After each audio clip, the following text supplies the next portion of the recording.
আসসালামু আলাইকুম। সবাই কেমন আছেন? আশা করছি আল্লাহর রহমতে সবাই সুস্থ আছেন, ভালো আছেন। আলহামদুলিল্লাহ আমরাও ভালো আছি। আরও একটি নতুন ভিডিও দেখার জন্য আপনাদের সবাইকে আমন্ত্রণ জানাচ্ছি। আশা করছি আমার আজকের ভিডিওটি আপনাদের খুব ভালো লাগবে। তো সকালে প্রচণ্ড রকমের মাথা ব্যথা নিয়ে ঘুম থেকে উঠলাম, কারণ গতকালকে সন্ধ্যা থেকে যে প্রেশারটা বেড়েছে, প্রেশারটা কমার কোনো নামই নেই। আর কালকে রাতে ঘুমিয়েছি বলতে গেলে 1 থেকে 1.5 ঘন্টার মতো। কিছুক্ষণ পরপর আটকে উঠছিলাম, চমকে উঠছিলাম। একটা ভয়ঙ্কর চাপা কষ্ট মনের ভিতরে তুফান চালাচ্ছিল। এতটা মানসিক কষ্ট নিয়ে রাতে শুয়েছি। আর দেখা যাচ্ছে কি কিছুক্ষণ পরপর ঘুম থেকে উঠে আমি বাচ্চাদের রুমে গিয়ে বাচ্চাদেরকে দেখছিলাম। আসলে আমার তো 3টা ছেলে, আমার মা বাবা নেই, শ্বশুর শাশুড়িও নেই। তো আমার বড় ছেলে আলিফের জন্মের পরেই কিন্তু মা হওয়ার প্রথম অনুভূতিটা আমি পেয়েছি। আর এখন দেখা যাচ্ছে কি দিন যেতে যেতে বাচ্চারা যখন বড় হয়েছে, যেহেতু আমার দাম্পত্য লাইফ 22 বছর হয়ে গিয়েছে, তো কম তো না, মেঘে মেঘে বেলা কিন্তু অনেক হলো। তো বাচ্চাও বড় হয়ে গিয়েছে। তো এখন দেখা যায় কি বাচ্চাটা আর বাচ্চা নেই। বড় দুজনই আলিফ আজান দুজনই কিন্তু আমার বন্ধু হয়ে গিয়েছে। মানে সুখ দুঃখের সাথেই আমি প্রায় অনেক কথাই ওদের সাথে শেয়ার করি। দেখা যায় এখন আমাকে একটা ভালো পরামর্শ দেওয়ার মতো ওদের অতটুকু বুঝ ব্যবস্থা হয়েছে আর কি। তো ভালো লাগে। অনেক সময় এমন টেনশনে থাকি, কিছু একটা মনের ভিতরে আসলো বা কিছু একটা টেনশন ঘুরছে, তো ঘুরতে থাকি কখন আলিফ কলেজ থেকে আসবে, কোচিং থেকে আসবে, আলিফের সাথে একটু শেয়ার করব এমনই, বা আজানের সাথে শেয়ার করি। তো এরকমই আসলে দেখা যায় কি মানে মা বাবার পরে যদি বুকের খুব কাছে কেউ থেকে থাকে সেটা হচ্ছে সন্তান। তো এমনই। আর ওইদিকে তো আমার মা বাবাও নেই, তো সন্তানদের সাথে অ্যাটাচটা একটু বেশি। তো আমার আলিফ যখন ছোট ছিল, আমার এখনও মনে আছে, আমি খুব বেশি বাচ্চাটাকে সাথে সাথে রাখতাম।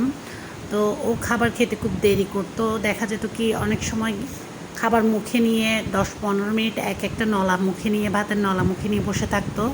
তারপরেও কখনো আমি ওকে খাওয়ানো ছাড়া ভাত খেতাম না। এমনকি ওকে সেলুনে চুল কাটানোর জন্য ওর বাবা নিয়ে যেত।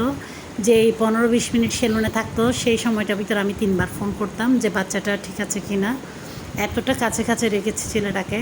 আর এখন সময়ের ব্যবধানে দেখা যায় কি সকাল 6টা 7টা ঘর থেকে বের হয়ে যায়, আর 9টা 10টায় ঘরে আসে স্কুল কলেজ নিয়ে। যেহেতু 20-22 কিলোমিটারের চাইতেও বেশি দূরে ছিল স্কুল কলেজও একই জায়গায়, তো অনেকটুকু সময় চলে যায়, সারাটা দিন চলে যায়।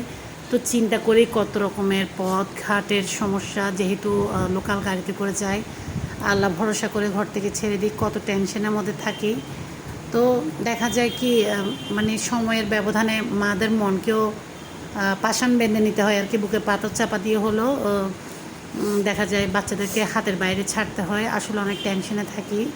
তো যা হোক, আমি ছাদে এসে একটু হাঁটাহাঁটি করছিলাম, আসলে নিজেকে একটু মজবুত করার চেষ্টা করছিলাম, আর নিজেকে নিজে বলছিলাম একটু স্বাভাবিক থাকো, ইনশাল্লাহ আল্লাহ যা করে ভালোর জন্য করে। হয়তো বা এটা একটা পরীক্ষা ছিল। তো যে কোনো কারণে হোক আমি অনেক বেশি মানসিকভাবে ভেঙে পড়েছি। তো এখানে ছাদে হাঁটাহাঁটি করছিলাম, এখন নিচে যাব। তো অল্প একটু বাজার এগুলো গুছিয়ে নিচ্ছি। আর আয়াতের জন্য শনপাপড়ি আনার জন্য ওর বাবাকে বলেছে, এনেছে। আর আমার সাথে বাজার গুছাতে গিয়ে শনপাপড়ি নিয়ে ও পালিয়ে গেল। আমার হাতে যেহেতু মোবাইলটা ধরা ছিল, ভাবলাম ওকে একটু ভিডিওতে ধারণ করি।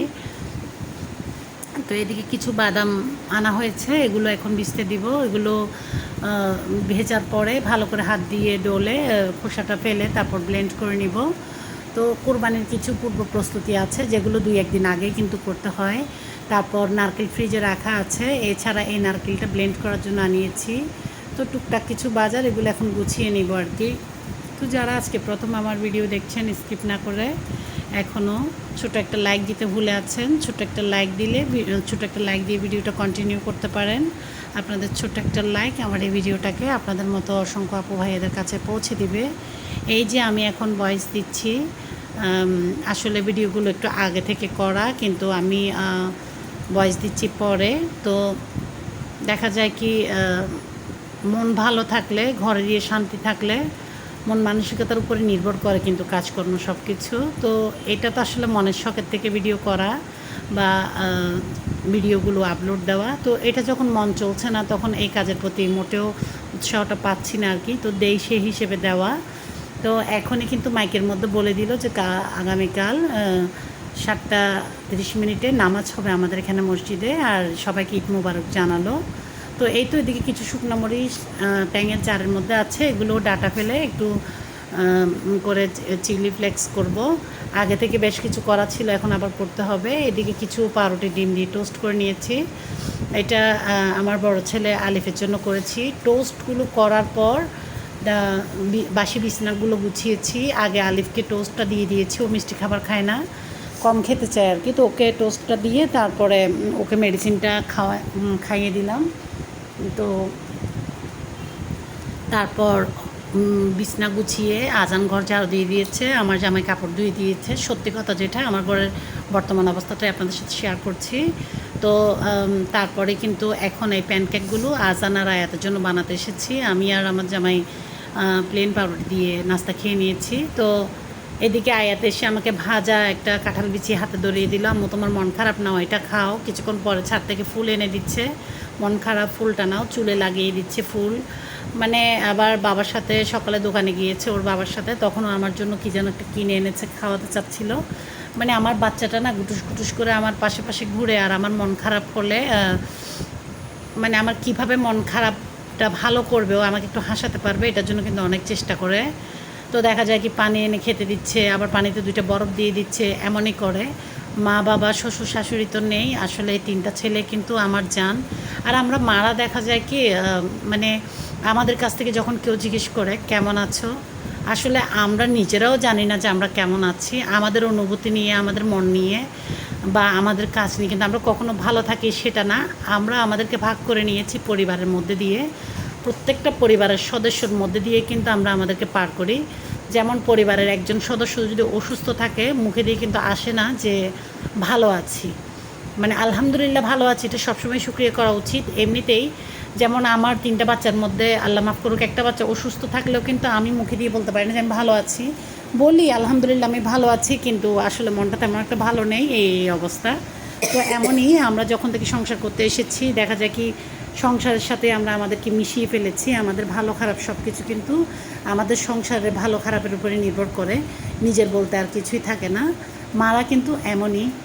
তো আজকে মানে কি বলবো, সকালের নাস্তাটাও তো দেখতে পেয়েছেন যে আমি পাউরুটিটা আগে টোস্ট করে আলিফকে আলাদা করে দিয়ে দিয়েছি। ওকে কিন্তু অনেক ভোরে ভোরে নাস্তা দিয়েছি, কারণ ওকে মেডিসিন খেতে হবে। আর এমন অবস্থা হয়েছে কি বলবো, ছেলের মুখের দিকে তাকাতে পারছি না। আমি ছেলের রুমে গেলে ছেলের দিকে তাকালে আমার কান্না চলে আসছিলো। আমি জানি আমি এখন ভয়েসটা ক্লিয়ারভাবে দিতে পারবো না, এটা আমার সমস্যা। বাচ্চাদের কথা বলতে গেলেই এমন অবস্থা হয়। তো এমন অবস্থা যে বাচ্চাটা ওষুধের পাতা থেকে ওষুধ খুলে খেতে পারছে না, ওষুধগুলো আমাকে ছিঁড়ে দিতে হচ্ছে, এমনকি কাপড় চেঞ্জটা পর্যন্ত নিজে করতে পারছে না। আমার ছেলেটা এবার এসএসসি পরীক্ষার্থী। এই মাসের 30 তারিখ থেকে আমার ছেলের পরীক্ষার আগে যে এত বড় একটা অঘটন ঘটে যাবে আমি ভাবতে পারিনি। যাক শুকুর আলহামদুলিল্লাহ, আল্লাহ যা করে ভালোর জন্য করে। আল্লাহ তার প্রিয় বান্দার পরীক্ষাটা একটু বেশি নেয়, দেখা যায়, দেখতে চাই আর কি আল্লাহর প্রতি কতটা আস্থা আছে, বিশ্বাস আছে। তো যাক, তারপরেও কিন্তু আমি তো মা, সহ্য করতে পারছি না। তো কি বলবো, আমি কি বলছি নিজেও জানি না, খুব এলোমেলো ভয়েস দিচ্ছি, গলাটা ধরে আসছে।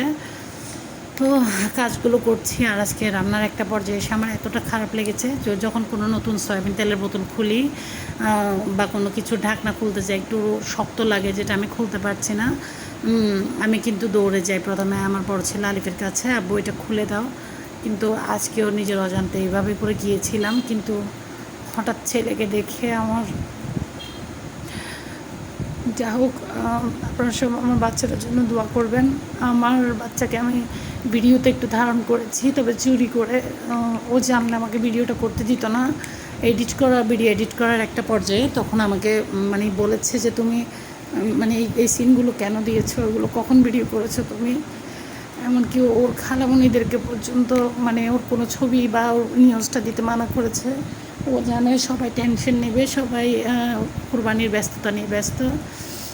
আমার ছেলে যখন কলেজ যাচ্ছিল গতকালকে, ও অ্যাক্সিডেন্ট করেছে। আমি ওর সামনে শক্ত থাকার চেষ্টা করি, এখনও পর্যন্ত একবারও চোখের পানি ওর সামনে ফেলিনি, কিন্তু ভিতর থেকে আমাকে কুড়ে খাচ্ছে। আমার বাচ্চার শরীরের লাল লাল মাংসগুলো আমি দেখছি আর আমার সহ্য হচ্ছে না। তো 30 তারিখ ছেলেটার পরীক্ষা, আপনারা সবাই দোয়া করবেন আমার ছেলেটার জন্য। তো এগুলো নিয়ে আসলে মনটা ভীষণ খারাপ, কি বলবো। আমার এতটুকু থেকে এতটুকু কিছু হলে কিন্তু আমি সবার আগে আমার আপাদেরকে ফোন করে বলি, বিশেষ করে বড় আপাকে বলি, মেজ আপাকে বলি। এবার কাউকে খবরটা দিইনি, বাচ্চা আমাকে কাউকে খবর দিতে দেয়নি। সবাই দোয়া করবেন, ভালো থাকবেন, আল্লাহ হাফেজ।